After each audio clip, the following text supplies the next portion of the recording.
বাংলাদেশে দুর্নীতি, চাঁদামুক্ত এবং সুশাসন প্রতিষ্ঠার জন্য আগামী নির্বাচনে কোন দলকে ক্ষমতায় দেখতে চান? কোন দলের ক্ষমতা থাকছে এটা বলা তো মুশকিল। তার কারণ হচ্ছে ক্ষমতা যেই পায়, যেই দলই পাক, ইসলামিক দল হোক, বাম দল হোক, ডান দল হোক, যেই দলই পাক না কেন, ক্ষমতা আঁকড়া ধরে রাখার জন্য তারা ব্যস্ত হয়ে পড়ে। যদি ক্ষমতা আঁকড়া ধরে রাখার লেগে ব্যস্ত হয়ে পড়ে, তাহলে তো দুর্নীতি, চাঁদাবাজ এগুলো মুক্ত হবে না। সুতরাং বলাটা মুশকিল হয় আসলে কোন দলরে চাই বা কোন দলরে কি করা যায়। বাংলাদেশে বর্তমানে যে দলগুলো রয়েছে, নির্বাচনে কেউ তো আসবেই, আপনার আমার ভোটই আসবে। তো সেক্ষেত্রে আপনি আমি ভোট দিলে কিন্তু যাকে একটু ভরসা করতে পারি তাকেই কিন্তু ভোট দেবো। দেখা যাক সময় সময়। সেক্ষেত্রে এখন মনে হয় কারা আসলে ভালো করতে এখনো পারে? এটা এখনো মনে হচ্ছে না, যেহেতু এখন না কারো উপরে এখন আস্থা রাখতে পারতেছি না। তার কারণ এখন হচ্ছে যে নিউট্রাল একটা সময় যাচ্ছে বাংলাদেশের জন্য, যে একটা তত্ত্বাবধায়ক সরকার আছে, এখানে কোনো নির্বাচিত গভর্নমেন্ট না। বিপ্লবী সরকার গঠন হয় না, বা বিপ্লবের মাধ্যমে একটা সরকার গঠন হয়েছে। তো এখন দেখা যাক কি হয়। এর নতুন দলে যারা আছে তারা সরকারের অনেক বড় বড় দায়িত্বে ছিল বা আছে, কিন্তু এ পর্যন্ত তাদের কাছ থেকে ভালো কিছু আশা পাইনি আমরা। ধরেন নাহিদ ইসলামের কথা যদি বলি, সে ছিল হচ্ছে যে ডাক ও টেলিযোগাযোগ মন্ত্রণালয়। তো আমাদের জেনজি বলি বা 90s কিডস বলি, যেটাই বলি না কেন, আমাদের একটা চাহিদা ছিল বা আশা এক্সপেকটেশনের জায়গা ছিল যে আমরা মোবাইল অপারেটর গুলো, আমাদের যে মোবাইল অপারেটর গুলো আছে, এখান থেকে আমরা ভালো কোনো একটা কিছু পাইনি। কিন্তু তাকে পাইছি আমরা, বরঞ্চ আরো প্যাকেজের দাম বাড়তেছে, কল রেট বাড়তেছে, তারপর হচ্ছে যা এইভাবে পারতেছে আম করে মোবাইল অপারেটর গুলো আমার পকেট কেটে নিতেছে। তা নাহিদ ইসলাম কি পারছে এই জিনিসটা করতে? পারে না। তাহলে আমরা আস্থাটা রাখি কিনবে, আস্থা রাখার কোনো জায়গা নাই ভাই। তা দেখি কি হয় সামনের দিকে, যাক আরো দিন যাক, তারপরে বলা যাবে বা বোঝা যাবে। এখনো কিছু বলতে পারতেছি না। বাংলাদেশের দুর্নীতি, চাঁদামুক্ত এবং সুশাসন প্রতিষ্ঠার জন্য আগামী নির্বাচনে কোন দলকে ক্ষমতায় দেখতে চান?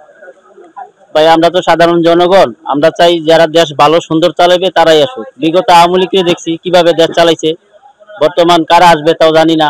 তো আমরা চাই একটা ইসলামিক শাসন আসুক। ঠিক আছে, ইসলামিক দল, যেমন ইসলামিক দল অনেক রয়েছে, জামাত ইসলামী আছে, ইসলামী আন্দোলন আছে, জামাত ইসলামী আসুক আর হেফাজত আসুক, চাই একটা ইসলামিক দল আসুক, যাতে কোরআন সুন্নাহর আলোতে দেশটা চালাইতে পারে। আচ্ছা, ইসলামিক দল আসলে মনে হয় যে তারা দুর্নীতি কম করবে বা চাঁদাবাজি কম করবে? এখন বিগত আওয়ামী লীগও দেশ চালাইছে, বিএনপিও দেশ চালাইছে, দুর্নীতি তো আছেই দেশে। এখন ইসলামিক দল তো কোনোদিন আসে নাই দেশে, তো কিভাবে বুঝবো আমরা যে ইসলামিক দল আসলে যে দেশ ভালো চলবে? তো আসুক না, একবার দেখি ভালো চলে কিনা। একবার সুযোগ দিতে একবার সুযোগ দিতে চাচ্ছি আর কি। বাংলাদেশে দুর্নীতি, চাঁদামুক্ত এবং সুশাসন প্রতিষ্ঠার জন্য আগামী নির্বাচনে কোন দলকে ক্ষমতায় দেখতে চান? আমি বিএনপিকে দেখতে চাই। কি কারণে বিএনপিকে চাচ্ছেন?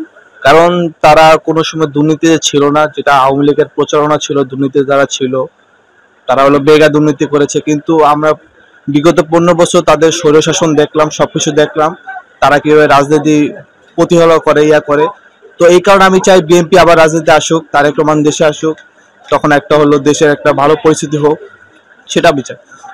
বর্তমানে আপনার মনে হয় কি বিএনপি আসলে দেশের চাঁদাবাজি বা দুর্নীতি এগুলো কমে যাবে? অবশ্যই কমবে। বিএনপি ছোট কোনো দল না। জামাত যেরকম রাজনীতি করে, তারা হলো পিছনে থেকে রাজনীতি করে। বিএনপি তাদের নিজস্ব আইডেন্টিটি দিয়ে রাজনীতি করে, তো তারা কাউকে ভয় পেয়ে রাজনীতি করে না। তো অবশ্যই তারেক রহমান যে দেশের এসে দেশ করবে, চালাবে, তো আমার মনে হয় না কোনো সমস্যা হবে। বর্তমানে এই অন্তর্বর্তী সরকারের সময় চাঁদাবাজির উপরে বিএনপির উপরে বেশি কিন্তু অভিযোগ হচ্ছে যে বিএনপি চাঁদাবাজি করছে। তো এই বিষয়টিকে আপনি আসলে কিভাবে দেখেন? এখন বড় দল হিসেবে বিএনপি আছে, তো ছাত্ররা চাবে বা হলো নতুন যেটা দল গঠন হলো, তারপরে হলো জামাতও চাবে যে তাদের উপর যদি দোষারোপ করা যায় তাহলে ভোট ব্যাংকটা তাদের উপর চলে যাবে।